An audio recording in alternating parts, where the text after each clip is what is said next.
The holidays are a time to say thank you to the folks who've helped you throughout the entire year. For a lot of us, that means tipping the people who serve us on a daily basis. But you can also have to remember your holiday budget. To give us some insights on the do's and don'ts of holiday tipping, now we're joined by Kelli Grant, senior consumer reporter for smartmoney.com. Good morning. Good morning. Tipping is a very complicated process. So you do want to tip, though, even in the midst of the recession. You definitely do need to tip. This is meant to acknowledge people who have helped you year round, so it really comes across as very stingy to not tip, unless, of course, the exception being that you have some sort of a dire financial circumstances where you really can't tip at all. Otherwise, it is expected and you should maintain your tips. and there's ways that even though you're factoring in your holiday budget, you can do something. You really can. I mean, at this point, late in the shopping season, you want to figure out how much money you have left and who you should be giving it to. It's okay also to look at, and not just cash, but to give small gifts as well. How should you factor in the need?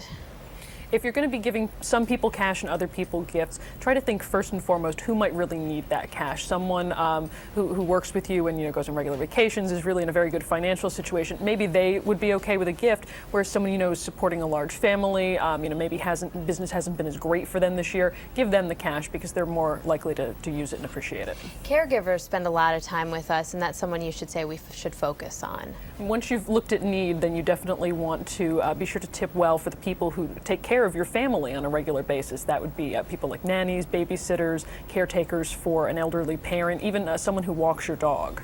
What about gifts versus cash? Because aren't there some people in certain lines of work that can't even accept cash? It's not even legal. Well, I mean, it would be inappropriate for you to tip your child's teacher. That would be something where you want to give a gift instead of cash. And post office workers are not allowed to accept cash. There, a gift valued of about $25 or less is really all that they are allowed to accept. Okay. So think about gifts for those people as well. It's also appropriate to think of a gift, maybe a bottle of wine, some homemade cookies, for people that you would have to give a smaller tip to.